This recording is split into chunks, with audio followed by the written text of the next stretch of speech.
I'm Piper, 28, and 3 days ago, I attended my own funeral. My sister Victoria gave a beautiful eulogy about how much she'd miss me, while my brother-in-law Logan wiped away what looked like genuine tears. The whole thing was quite touching, really. Too bad I was watching from the back of the church with 2 police officers.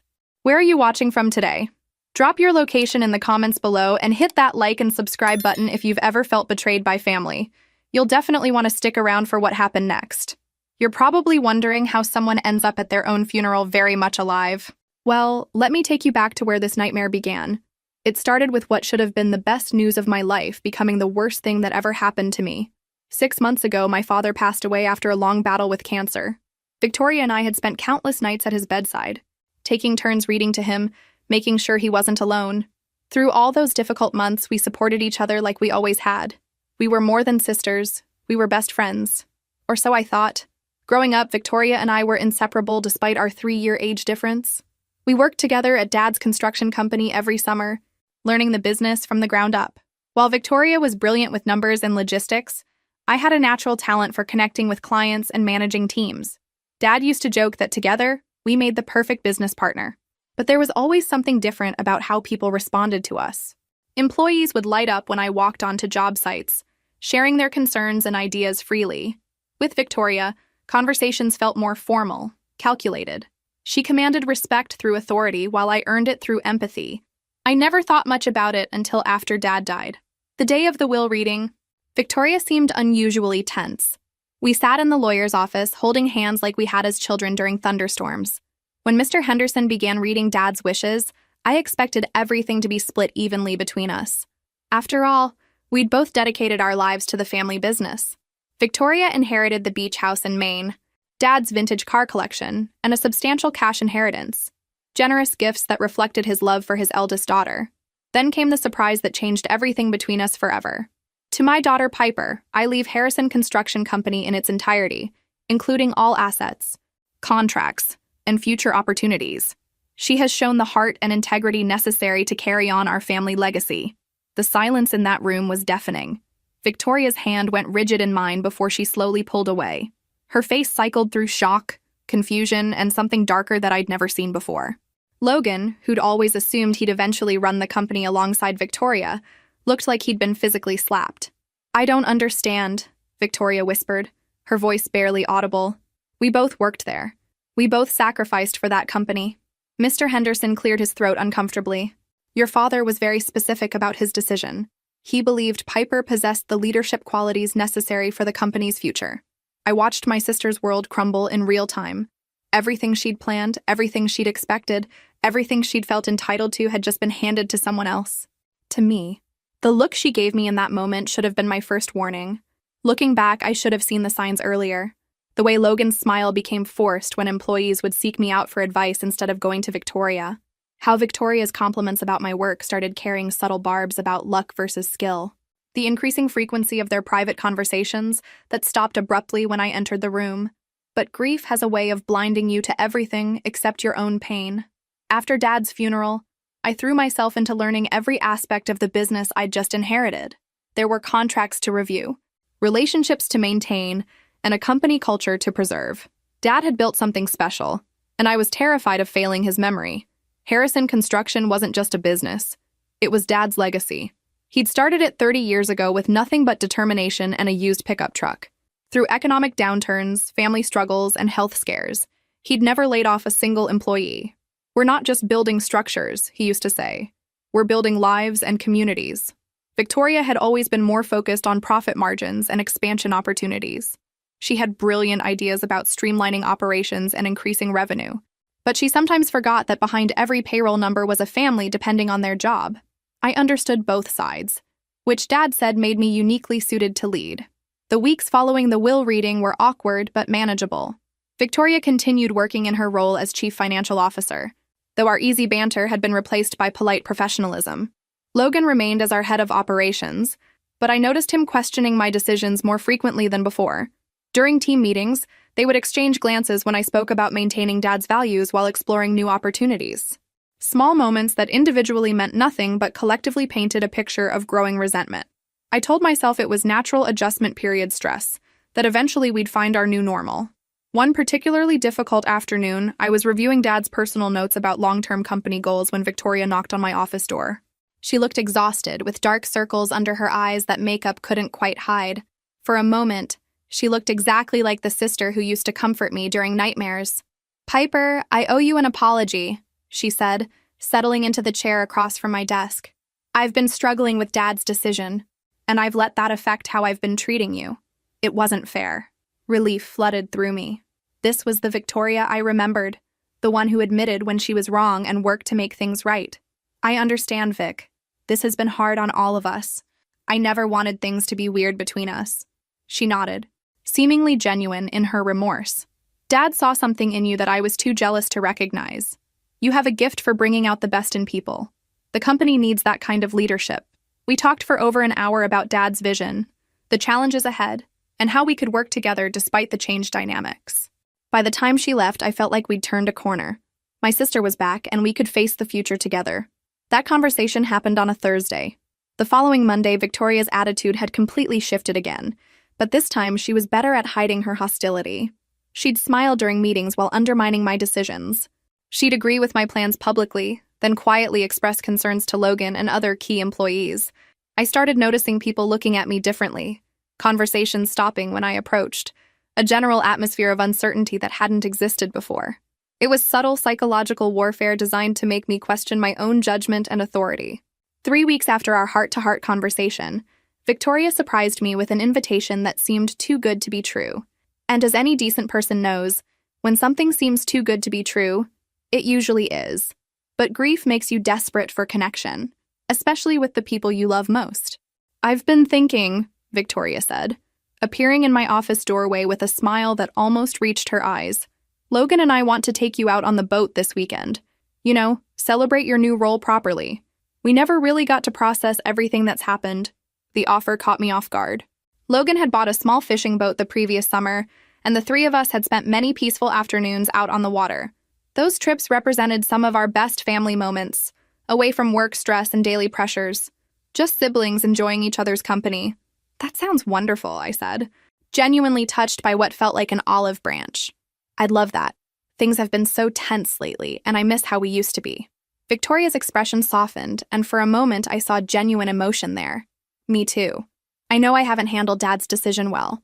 The grief, the changes, everything has been overwhelming. But you're my sister, and that's more important than business." We spent the next few minutes planning the details.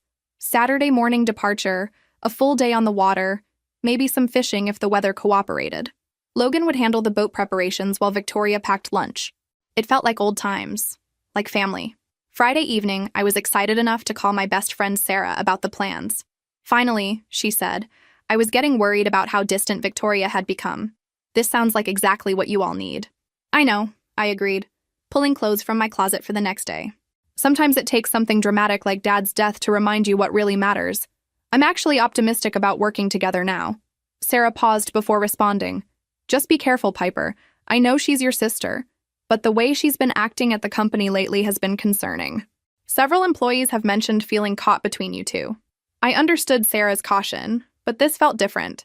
Victoria had seemed genuinely remorseful, genuinely interested in rebuilding our relationship.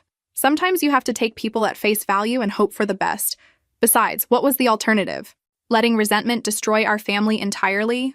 Saturday morning arrived crisp and clear. Perfect weather for a day on the water. I packed a small overnight bag since we'd discussed the possibility of staying late to watch the sunset from the boat. Logan had suggested bringing sleeping bags in case we wanted to anchor somewhere scenic for the evening. I arrived at the marina feeling lighter than I had in weeks. The stress of managing the company, dealing with family tension, and processing Dad's death had been overwhelming. This trip represented a chance to reset everything, to remember why family matters more than business. Victoria and Logan were already at the boat, loading supplies and checking equipment. They both seemed genuinely happy to see me, welcoming me aboard with hugs and easy conversation. Logan had prepared his usual elaborate fishing setup, complete with a tackle box that could stock a sporting goods store. "Ready for the day of family bonding we've all needed?" Victoria asked, her arm around my shoulders as Logan started the engine. "Absolutely," I replied, breathing in the salt air and feeling optimistic about our future together. This is exactly what Dad would have wanted for us. As we pulled away from the dock, I was thinking about how Dad used to say that family was the only thing that truly lasted. Everything else, money, success, possessions, could disappear overnight. But family endured through everything if you nurtured it properly. I was about to discover just how wrong he'd been about that. The first few hours on the water were exactly what I'd hoped for. We found a perfect spot about 2 miles offshore where Logan claimed the fishing was always excellent. Victoria had packed an incredible lunch, complete with the homemade pasta salad that had been Dad's favorite at family gatherings. We talked about everything except work.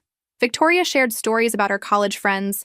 Logan discussed his plans to upgrade the boat's navigation system, and I found myself relaxing completely for the first time in months. The sun was warm, the water was calm, and my family felt like family again. "Remember when Dad first taught us to fish?" Victoria asked, casting her line with the practiced motion he'd drilled into us as children. I was so squeamish about touching the worms that I made him bait my hook every single time. "Until that day you caught the biggest fish of the trip," I added, laughing at the memory. "Then suddenly you were the expert fisherman who deserved all the credit." We all laughed, and the sound carried across the water like a promise that things could be normal again. These were the moments I'd been missing, the connection that made family worth fighting for.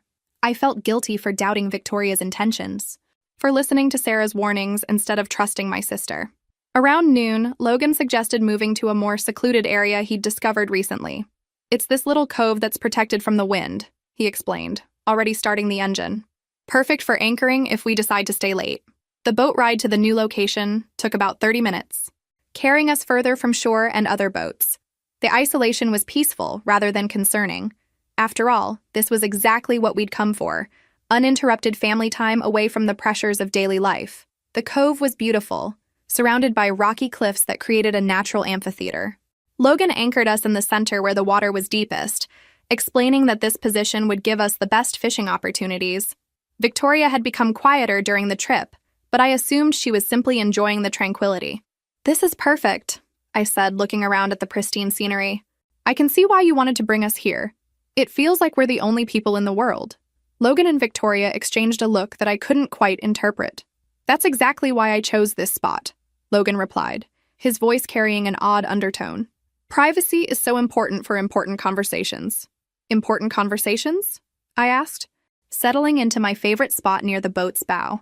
"I thought we were here to relax and fish." Victoria stood up from where she'd been organizing tackle, her demeanor shifting in a way that made me suddenly alert. The warmth that had characterized the morning was gone, replaced by something cold and calculating that made my stomach tighten with the first stirrings of genuine concern. "Actually, Piper, we need to discuss something with you," she said, her voice taking on the professional tone she used during difficult business meetings. "About the company, about Dad's will, about the future we're all facing." I looked between my sister and brother-in-law, noting how they'd positioned themselves near the boat's controls while I remained isolated at the front. The beautiful cove suddenly felt less like paradise and more like a trap. "What kind of conversation?" I asked, my instincts finally awakening to the reality that this trip might not be the family bonding experience I'd anticipated. Victoria's smile was sharp enough to cut. "The kind where we solve our family's problems permanently." The change in atmosphere was so sudden it felt like a physical blow. One moment we were sharing family memories, and the next I was staring at two people who looked like my family but felt like strangers. Victoria's expression had hardened into something I'd never seen before, while Logan's easy smile had been replaced by cold calculation. "I don't understand," I said. Though a growing part of me absolutely understood, and was screaming warnings I'd ignored for too long. "What problems are you talking about?" Victoria moved closer, her voice taking on the patient tone you'd use with a child. "Come on, Piper. You had to know this couldn't continue. You running Dad's company when you're clearly not equipped for it. The employees pretending to respect your leadership when they're actually waiting for real authority to return." "That's not true," I said, standing up and immediately realizing my mistake. The boat rocked slightly, reminding me exactly how isolated we were. "The company is doing well. The team respects my decisions." Logan laughed. Actually laughed, as he moved to block my path toward the boat's radio. "They tolerate your decisions because they don't want to lose their jobs. But they come to Victoria with their real concerns, their actual problems. You've been playing dress-up as CEO while the real work happens around you." The cruelty in his words was designed to wound, and it succeeded. Every insecurity I'd harbored about my qualifications, every moment I'd questioned my authority, Every sleepless night wondering if I was failing Dad's legacy. All of it came rushing back with devastating force. Dad left the company to me, I said, my voice sounding weaker than I intended. He believed I could lead it. Victoria's expression shifted to something almost pitying. Dad was dying, Piper. He was medicated, confused, probably felt guilty about all the years he favored me in business decisions. That will was written by a man who wasn't thinking clearly. You know what the real problem is? Logan added, stepping closer. You actually believe you deserve what you inherited. You think Dad's momentary lapse in judgment means you're somehow special, somehow chosen. I backed toward the boat's edge, my mind racing through options that didn't exist. We were miles from shore, alone in a cove that no one else knew about. Dependent on people who clearly had intentions I was only beginning to understand. What do you want? I asked, the question coming out as barely more than a whisper. Victoria tilted her head thoughtfully. We want what Dad should have left us. The company, the control, the respect we've earned through years of actual competence. We want you to step aside gracefully and let the people who belong in charge take their rightful place. And if I refuse? Logan's smile was genuinely terrifying. That's what makes this location so perfect, Piper. Accidents happen on the water all the time. Boats develop mechanical problems. People fall overboard. Sometimes bodies are never recovered. The words hit me like ice water, finally making the situation crystal clear. This wasn't a family meeting or an intervention about my leadership style. This was something far worse, something I couldn't have imagined my own family capable of planning. You're talking about murder, I said, the word feeling foreign and impossible even as I spoke it. We're talking about solving a problem, Victoria corrected calmly. Sometimes the solution requires difficult choices. I looked at my sister, this person I'd loved and trusted my entire life, and saw a stranger wearing her face. The grief, the resentment, the jealousy had transformed her into someone capable of unspeakable things. And Logan, who I'd welcomed as family, stood beside her ready to act on whatever plan they'd made. The beauty of this approach, Victoria continued conversationally, is that it solves everything. The company returns to proper leadership. The family business continues under experienced management, and everyone remembers you fondly as the sister who died tragically young. That's when I realized they weren't just planning to kill me. They were planning to profit from my death. You can't be serious, I said, though their expressions made it clear they were completely serious. This is insane. We're family. Victoria's laugh was cold enough to freeze blood. Family? When was the last time you acted like family, Piper? You took everything Dad left, never once offering to share power or make decisions together. You've been playing the grieving daughter while systematically excluding us from our own heritage. I never excluded anyone, I protested, my voice rising with desperation and disbelief. I kept both of you in your positions, tried to work together, tried to honor what Dad built. Logan moved toward the boat's small cabin, returning with a toolbox I hadn't noticed before. You honored what Dad built by dismantling everything Victoria and I contributed. Every suggestion we made was politely dismissed. Every concern we raised was patronizingly addressed. That's not true. But even as I said it, I wondered if there was truth in their accusations. Had I unconsciously asserted my authority at their expense? Had I been so focused on proving myself worthy of Dad's trust that I'd forgotten to value their experience? Victoria seemed to read my thoughts. There it is, that little flicker of doubt. You know we're right, don't you? Deep down, you've always known you weren't qualified for this responsibility. Logan began removing tools from the box, including a small drill that made my stomach turn over. The thing is, Piper, even if you offered to share power now, it's too late. The damage is done. The employees have seen you undermine our authority. Our clients have watched you stumble through decisions we could have made easily. But mostly, Victoria added, moving to help Logan with whatever they were preparing, we've realized that we don't actually need you anymore. The company will be stronger, more profitable, and more respected under our leadership. I watched in horror as Logan began drilling holes in the boat's hull below the waterline. Not large holes, but enough to ensure the boat would take on water slowly but inevitably. They weren't planning a dramatic accident. They were planning something that would look like mechanical failure. This is insane, I repeated, backing toward the cabin where I hoped to find something to defend myself with or some way to contact help. People will know. Sarah knows I'm here with you. The marina has records. Sarah knows you went on a family bonding trip that tragically ended in accident, Victoria said calmly. The marina knows we took a boat out that developed mechanical problems. These things happen, especially with older vessels. Logan finished his work and tested the flow of water beginning to seep into the boat's lower compartment. Perfect rate, he announced with professional satisfaction. We'll have plenty of time to radio for help after the tragic accident that claimed poor Piper's life. I reached the cabin door and found it locked from the outside. When had they done that? How long had they been planning this? The level of premeditation was more terrifying than the immediate threat.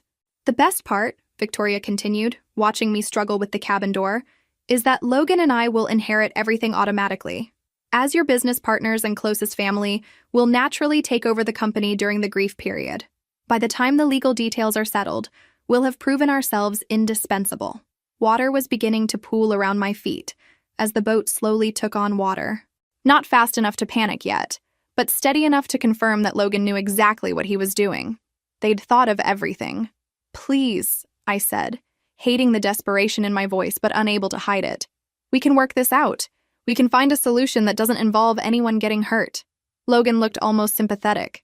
The solution was offering you a partnership, Piper, asking you to share what rightfully belonged to all of us. You chose to keep everything for yourself. Victoria moved to the boat's radio, probably preparing to disable it so I couldn't call for help once they left me to drown. You know what Dad used to say about business? Sometimes you have to make hard decisions for the greater good. As she reached for the radio, I realized this was my last chance to fight back. Whatever they had planned next would probably involve restraining me or ensuring I couldn't escape from the sinking boat. I lunged toward Victoria, hoping to reach the radio before she could destroy it. But Logan caught my arm and twisted it behind my back with surprising strength. None of that, he said almost gently. We want this to look natural. A struggle would complicate the story. That's when Victoria pulled out a small syringe, and I understood that they'd planned for every contingency, including my resistance. Don't worry, she said softly as Logan held me still. You'll just go to sleep, and when you wake up, everything will be over. The last thing I saw before the sedative took effect was my sister's face, wearing an expression of regret that might have been genuine. The last thing I heard was Victoria whispering, "See you in the next life, Piper." I woke up underwater, which is definitely not how I'd planned to spend my Saturday. The sedative had worn off just as the cabin filled with enough water to reach my chest. Victoria and Logan were long gone, of course, leaving me to drown in what they'd probably describe as a tragic boating accident to the authorities. The boat was sinking faster now, tilting at an angle that made everything slide toward the rapidly flooding corner. I had maybe 10 minutes of air left in the small pocket near the cabin ceiling. Most people in this situation would panic. And honestly, part of me wanted to. But panic wasn't going to get me out of this mess. What do you think will happen next? Will Piper find a way to survive, or is this the end of her story? Drop your predictions in the comments below. I felt around in the murky water for anything useful. My hand closed around a wrench that Logan had apparently dropped during his hull drilling project. Heavy, solid metal with enough weight behind it to do some damage. I looked up at the small cabin window, calculating angles and hoping physics would work in my favor for once. The window was designed to withstand normal water pressure, not desperate women with wrenches and nothing left to lose. I positioned myself as best I could in the tilting, flooding space and swung with every ounce of strength I had. The first hit created a spider web of cracks. The second hit opened a gap large enough for water to rush in faster, which seemed counterproductive until I realized it also equalized the pressure. The third hit shattered the window completely. I squeezed through the opening just as the boat's cabin went completely under, my lungs burning as I fought my way toward what I hoped was the surface. The cove that had seemed so peaceful hours earlier now felt like a watery grave designed specifically for me. When I finally broke the surface, gasping and coughing up salt water, I had maybe 30 seconds to orient myself before hypothermia and exhaustion would make swimming impossible. The rocky cliffs of the cove offered no easy way out, and the distance to open water where other boats might see me was probably too far to swim. That's when I heard the engine. A fishing boat was cutting across the mouth of the cove, its occupants probably unaware that someone was drowning nearby. I started screaming and waving my arms, using the last of my energy to make myself visible. The engine noise continued without changing direction. Then it stopped. A voice called across the water. "Hello? Is someone out there?" I screamed back with everything I had left. "Help me! Please! I'm drowning!" The next few minutes blurred together in a chaos of strong hands pulling me out of the water, emergency blankets, and urgent radio calls to the Coast Guard. The fishing boat belonged to a marine research team studying fish populations in the area. Pure luck had brought them to this exact spot at this exact time. What happened? asked Dr. Sarah Chen, the team leader, as she checked my vital signs. Where's your boat? It sank, I managed through chattering teeth. My sister and brother-in-law, they left me. The word sounded insane even to me. Who would believe that family members had deliberately tried to commit murder? Dr. Chen's expression suggested she was thinking the same thing, but she was too professional to argue with someone in medical distress. We need to get you to a hospital immediately, she said, wrapping another blanket around my shivering body. You're hypothermic, possibly in shock, and you've been in the water too long. As their boat raced toward shore, I closed my eyes and tried to process what had just happened. Victoria and Logan had planned my murder with the same methodical attention to detail they brought to business projects. They'd drugged me, sabotaged the boat, and left me to die, all while maintaining plausible deniability. But they'd made one crucial mistake. They'd assumed their plan would work. The hospital at Camden Bay was small but efficient, which was fortunate since I arrived unconscious and without any identification. Everything I owned had gone down with the boat, leaving me as an unidentified drowning victim with no obvious family to contact. I woke up 3 days later to the sound of medical equipment beeping steadily beside my bed. My throat felt raw, my head pounded, and every muscle in my body ached like I'd been hit by a truck. But I was alive, which put me several steps ahead of where Victoria and Logan thought I'd be. "Good morning," said a kind-faced nurse named Janet as she checked my IV. "How are you feeling?" "Like I've been underwater for 3 days," I croaked, then realized that was probably more accurate than I'd intended. Janet smiled sympathetically. "The doctors say you're very lucky. Another few minutes in that water and hypothermia would have been irreversible. Do you remember what happened?" Everything came flooding back at once. The boat trip, the conversation, Victoria's cold smile as she injected me with sedative, the desperate escape through the cabin window, the rescue that had saved my life, and somewhere, my family was probably planning my funeral. "I need to call the police," I said, struggling to sit up despite Janet's gentle protests. My sister and brother-in-law tried to kill me. The words sounded crazy out loud, but Janet's expression remained professionally neutral. "The police have been waiting to speak with you. Should I let them know you're awake?" 2 officers arrived within the hour. Detective Mike Torres and Officer Lisa Park. They were polite but clearly skeptical as I told my story. Who wouldn't be? It sounded like something from a bad movie rather than real life. "So you're saying your sister deliberately sabotaged the boat and left you to drown?" Detective Torres asked, taking careful notes. "That's exactly what I'm saying. They planned the whole thing. The family bonding trip, the isolated location, everything. They want to take over our father's company." Officer Park exchanged a glance with her partner. "Miss... I'm sorry, we still don't have your last name." "Harrison. Piper Harrison. I own Harrison Construction Company." I paused, remembering that Victoria and Logan probably thought they owned it now. "Well, I did own it before they tried to murder me." Detective Torres looked up from his notepad with renewed interest. "Harrison Construction? The one in the news?" "What news?" I asked, though I was beginning to suspect I already knew. Officer Park pulled out her phone and scrolled through local headlines. "Missing heiress feared dead after boating accident. Family holds memorial service for beloved construction company owner." My heart stopped. Memorial service? "According to this," Detective Torres said, reading over his partner's shoulder, "your sister Victoria Harrison and her husband Logan reported you missing 3 days ago. They said the boat developed mechanical problems, and you fell overboard during the emergency. Your body was never recovered." I stared at them in disbelief. "They've already held my funeral?" Officer Park checked her watch. "Actually, according to this article, the memorial service is happening right now. Started about an hour ago at St. Mary's Church downtown." The irony was so perfect it almost made me laugh. While I was lying in a hospital bed very much alive, my murderous family was accepting condolences for my tragic death. Victoria was probably giving a touching eulogy about how much she'd miss her beloved sister. "I want to go to my funeral," I said suddenly. Both officers looked at me like I'd suffered brain damage along with hypothermia. "Ma'am, that might not be the best idea," Detective Torres said diplomatically. "On the contrary," I replied, feeling strength return to my voice for the first time in days. "I think it's the perfect idea. Nothing says murder plot gone wrong like the victim showing up to her own memorial service." Detective Torres closed his notepad. "If you're serious about pressing charges, we'll need to investigate your claims thoroughly. But if what you're telling us is true, appearing at your funeral would certainly provide dramatic evidence." Officer Park was already reaching for her radio. "I'll call for backup. If we're arresting people at a church service, we're going to need additional units." As they made arrangements, I found myself smiling for the first time since this nightmare began. Victoria and Logan thought they'd eliminated their problem permanently. They were about to discover that some problems have a way of coming back from the dead. The ride to St. Mary's Church gave me time to process what was about to happen. I was literally coming back from the dead to confront the people who tried to kill me.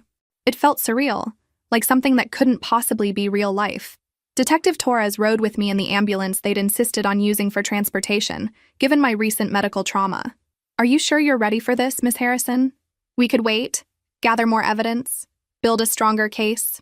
"They're holding my funeral right now," I said, adjusting the hospital gown I was still wearing under the jacket someone had found for me. "If that's not evidence of attempted murder, I don't know what is." Officer Park's voice crackled over the radio. "We're positioned outside the church. Service appears to be in progress. Multiple vehicles in the parking lot. Probably 50 to 60 people inside. 50 to 60 people mourning my death while I sat in an ambulance very much alive. The absurdity of it all was almost overwhelming. These were colleagues, friends, family members who genuinely believed I was dead. Their grief was real, even if the circumstances that caused it were fabricated. "How do you want to handle this?" Detective Torres asked as we pulled into the church parking lot. I looked through the ambulance window at St. Mary's, where I'd attended services as a child with my family.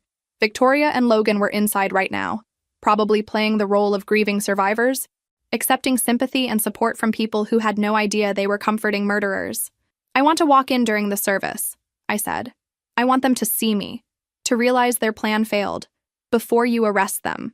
Detective Torres looked uncomfortable with the dramatic approach, but Officer Park's voice came over the radio again. "Actually, that might be the most effective strategy. If they react with shock and guilt rather than surprise and relief, it'll support her story significantly." We waited outside for another 10 minutes while the police positioned themselves at all exits. The plan was simple. I would enter through the main doors during what appeared to be the eulogy portion of the service. The officers would follow immediately behind me, ready to make arrests based on Victoria and Logan's reactions. "This is either going to be the most satisfying moment of your life," Detective Torres said as we prepared to enter, "or the most traumatic. Are you absolutely certain you want to do this?" I thought about the last 3 days, waking up underwater, fighting for my life, learning that my own sister had planned my murder. Then I thought about the next 3 days, and all the days after that, knowing that Victoria and Logan believed they'd gotten away with it. "I've never been more certain of anything," I said. We walked up the church steps, and I could hear voices through the heavy wooden doors. Someone was speaking, probably giving a eulogy, my eulogy, for the death that wasn't supposed to have witnesses. I pushed open the doors and stepped into the sanctuary. The scene that greeted me was exactly what you'd expect at a funeral, except the guest of honor was standing in the doorway very much alive. Flowers lined the altar, a large photograph of me sat on an easel, and my sister Victoria stood at the podium, tissues in hand, delivering what appeared to be a heartfelt tribute to my memory. "Piper was the heart of our family," she was saying, her voice heavy with emotion that might have been genuine. "She brought such joy and life to everything she touched. Her loss leaves a hole in our hearts that can never be filled." The performance was so convincing that for a moment I almost felt guilty for interrupting it. Then Logan spotted me from the front pew, and the expression on his face was everything the police needed to see. The silence that followed my entrance was deafening. 50 people turned in their seats to stare at the supposedly dead woman standing in the church doorway, while Victoria froze at the podium like a statue caught mid-lie. "I hope I'm not late," I said, my voice carrying clearly through the sanctuary. I thought it would be rude to miss my own funeral. The reactions were immediate and telling. Employees and friends looked confused but relieved, their faces showing the natural response to discovering someone they cared about was actually alive. Family members appeared shocked but happy. Victoria and Logan, however, looked like they'd seen an actual ghost. Logan's face had gone completely white, and his hands were trembling as he gripped the edge of the pew. Victoria's mouth opened and closed soundlessly, the tissues falling from her hands to scatter on the floor around the podium. "Piper," she finally whispered, her voice barely audible over the murmur of confusion spreading through the congregation. "Surprised to see me, sis?" I asked, walking slowly down the center aisle as Detective Torres and Officer Park followed behind me. "I have to say, this is quite a beautiful service, though I think the timing might be a bit premature." Members of the congregation began standing, some moving toward me with expressions of joy and relief. These were people who genuinely cared about me, who had come to mourn what they thought was a tragic loss. Their happiness at seeing me alive felt like a warm embrace after days of cold betrayal. But how? Victoria started to say, then seemed to realize that completing that sentence would be problematic. How was I alive? Because she'd tried to kill me and failed. Logan found his voice first, though it came out as a croak. We thought you drowned. The boat sank. We couldn't find you. We had to assume. You had to assume I was dead? I asked conversationally, continuing my walk toward the front of the church. That's interesting, Logan, considering you're the one who drilled holes in the boat's hull. Gasps echoed through the sanctuary as the implications of my words sank in. Mr. Peterson from the accounting department looked confused. Mrs. Williams from the church auxiliary looked horrified. And Father Michael, who was officiating the service, looked like he needed to sit down. That's impossible, Victoria said, finally finding her voice. Why would Logan damage the boat? Why would we want to hurt you? Detective Torres stepped forward, his badge visible. Miss Victoria Harrison and Mr. Logan Harrison, you're under arrest for attempted murder. You have the right to remain silent. The rest of his words were drowned out by the chaos that erupted in the church. People were shouting questions, moving toward exits, pulling out phones to record the scene. In the middle of it all, Victoria and Logan stood frozen as the reality of their situation became clear. They'd planned the perfect crime, but their victim had survived to tell the story. Officer Park moved to handcuff Victoria, who seemed to have aged 10 years in the past few minutes. This is insane, she kept repeating. This is all insane. Piper, tell them this is crazy. We would never hurt you. You're right about one thing, I said as they led my sister and brother-in-law toward the church doors. This is crazy. It's crazy that my own family would try to murder me for a business. It's crazy that you planned my funeral while I was fighting for my life. It's crazy that you almost got away with it. Victoria's composure finally cracked completely. You don't understand, she screamed as the handcuffs clicked into place. That company should have been mine. Dad was sick when he wrote that will. You manipulated him. There it was. The real Victoria. The one who'd been hiding behind fake apologies and family bonding trips. The one who believed she deserved everything, and I deserved nothing. Not even the right to live. The only thing I manipulated, I said quietly, was a wrench to break out of the cabin where you left me to die. As they led Victoria and Logan away, I looked around at the faces of people who had come to mourn my death and were now witnessing my resurrection. Tomorrow would bring questions, investigations, and probably media attention I didn't want. But today, I was alive when I should have been dead, and the people who'd tried to kill me were in handcuffs. It was a pretty good day. The weeks that followed my resurrection were a whirlwind of legal proceedings, media attention, and therapy sessions I definitely needed. The story of the murdered heiress who survived her own funeral became national news, which brought both support and unwanted scrutiny to my life. But the most interesting development happened in jail, where Victoria and Logan discovered that attempted murder charges have a way of destroying even the strongest partnerships. I wasn't present for their initial conversations with lawyers, but Detective Torres kept me informed about how quickly their united front crumbled. Apparently, when facing life in prison, even true love has its limits. Logan's attorney made the first move, reaching out to the prosecutor's office with an offer of cooperation. According to the police reports I was allowed to see, Logan claimed that the entire murder plot had been Victoria's idea, that he'd been reluctant to participate, and that he'd only gone along with it because he feared for his own safety. Classic, I told Detective Torres when he briefed me on Logan's strategy. Throw the woman under the bus and play the victim. I'm sure Victoria saw that coming from miles away. Actually, Detective Torres said with something that might have been amusement, that's where it gets interesting. Victoria's attorney reached out with a similar offer 2 hours after Logan's lawyer called. Victoria's version of events painted Logan as the mastermind, a manipulative man who had gradually turned her against me through months of psychological pressure. According to her statement, she'd never wanted to hurt me, but had been terrified of what Logan might do if she refused to participate. Both stories were carefully crafted to minimize their individual responsibility while maximizing their partner's guilt. Both stories were also complete fabrications designed to save their own skin. So, they're both claiming to be victims of each other? I asked. Essentially, yes. And since they can't both be telling the truth, the prosecutor is planning to take both cases to trial and let a jury decide who's lying. The trial preparation process revealed details about Victoria and Logan's relationship that I'd never known. Apparently, their marriage had been struggling financially for months before Dad's death. Logan's consulting business was failing, and Victoria's salary alone wasn't enough to maintain their expensive lifestyle. When Dad's will left the company to me instead of Victoria, they'd faced bankruptcy within 6 months. The murder plot wasn't just about jealousy and resentment, it was about survival. They literally couldn't afford for me to live. The financial motive makes everything clearer, explained District Attorney Sarah Chen during one of our meetings. This wasn't a crime of passion. It was calculated murder for profit. That makes it harder for either defendant to claim they were reluctant participants. The most damaging evidence came from Logan's laptop, which contained detailed research about boat accidents, insurance policies, and inheritance laws. He'd apparently spent weeks planning every aspect of my death, from the location to the cover story to the timeline for taking over the company. Victoria's phone revealed a different kind of evidence. Months of text messages to friends and family undermining my competence and authority.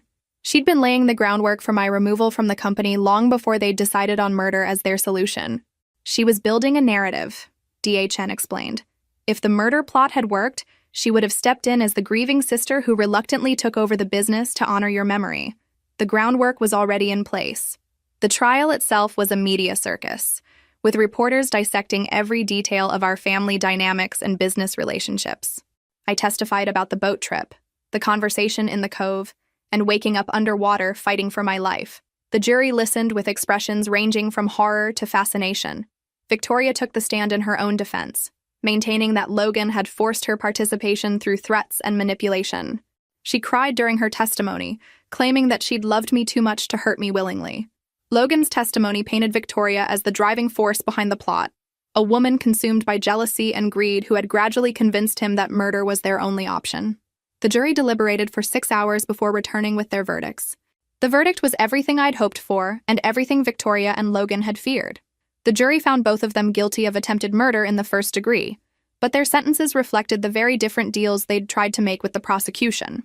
Logan, whose cooperation had been deemed more valuable due to his detailed planning documents, received 15 years with the possibility of parole in 8. Victoria, who the jury apparently viewed as the primary instigator, received life in prison with no possibility of parole for 25 years. The looks on their faces when the sentences were read told the complete story of their relationship. Logan's relief at his relatively lighter sentence was obvious, while Victoria's expression showed the devastation of someone who'd been utterly betrayed by the person she'd trusted most. Their marriage had been legally dissolved before the trial even began, with both parties citing irreconcilable differences. Apparently, attempted murder together was the kind of shared experience that destroyed rather than strengthened their bond. "Justice served," Detective Torres said as we left the courthouse together. "How does it feel to finally have closure?" "Honestly," I said, looking back at the building where my sister would spend the next quarter-century paying for her choices, "it feels like the beginning rather than the ending." He was right about closure, though. For months, I'd been living with the knowledge that the people who'd tried to kill me were free, possibly planning another attempt. Now they were behind bars, and I could focus on rebuilding the life they'd tried to take from me. Harrison Construction Company had suffered during the months of legal proceedings and media attention, but the employees had rallied around me with loyalty I found deeply moving. They'd kept projects on schedule, maintained client relationships, and protected the company's reputation through one of the most difficult periods in its history. "Your father would be proud," said Frank Morrison, our longest-tenured foreman during the company meeting where I officially resumed my full duties. "Not just of how you survived, but of how you've handled everything since." The business had actually grown during my absence, as our story attracted new clients who wanted to work with a company led by someone with proven resilience. We landed 3 major contracts in the months following the trial, including a hospital complex that would be our largest project to date. More importantly, the company culture had evolved into something stronger than what Dad had built. The attempted murder had revealed which employees were truly committed to our values, and which were simply going through the motions. Those who remained formed a core team united by shared purpose and mutual respect. 6 months after the trial, we threw the largest celebration in company history to commemorate our best quarterly earnings ever. The party was held at the marina where I'd almost died, a location I'd chosen deliberately to demonstrate that I wouldn't be defined by trauma. "Ladies and gentlemen," I said, raising a glass of champagne as our team gathered around me. "Dad used to say that the true test of any organization wasn't how it performed during good times, but how it responded to crisis." The crowd grew quiet, dozens of faces looking up at me with respect and affection that felt nothing like the fear-based compliance Victoria had always commanded. "This company didn't just survive an attempt to destroy it," I continued. "It became stronger, more unified, and more successful than ever before. That's because it was built on a foundation that couldn't be shaken by greed or betrayal. Frank Morrison, who'd worked for Dad since the beginning, stepped forward with a grin. Your father knew what he was doing when he left you in charge. You've got the heart for this work, and the backbone to protect what matters. As applause filled the air around me, I thought about Victoria sitting in her prison cell, probably still believing that she deserved what I'd inherited. She'd never understand that leadership wasn't about deserving power. It was about serving something larger than yourself. The sunset painted the water in shades of gold and crimson, the same water where I'd nearly died fighting for my life. Now it looked peaceful again, beautiful rather than threatening. A reminder that some endings are actually beginnings in disguise. Harrison Construction Company would continue to grow, continue to build, continue to honor the values that Dad had instilled and I'd fought to preserve. And every success we achieved would be a testament to the simple truth that some things are worth fighting for, even when the fight comes from the people who should love you most. The last toast of the evening was Frank's idea, but the words were mine. To family that chooses to build rather than destroy, and to the future we're creating together. As glasses clinked around me and laughter carried across the water, I realized that I'd finally found what Dad had always wanted for me, a family worth keeping and a legacy worth protecting.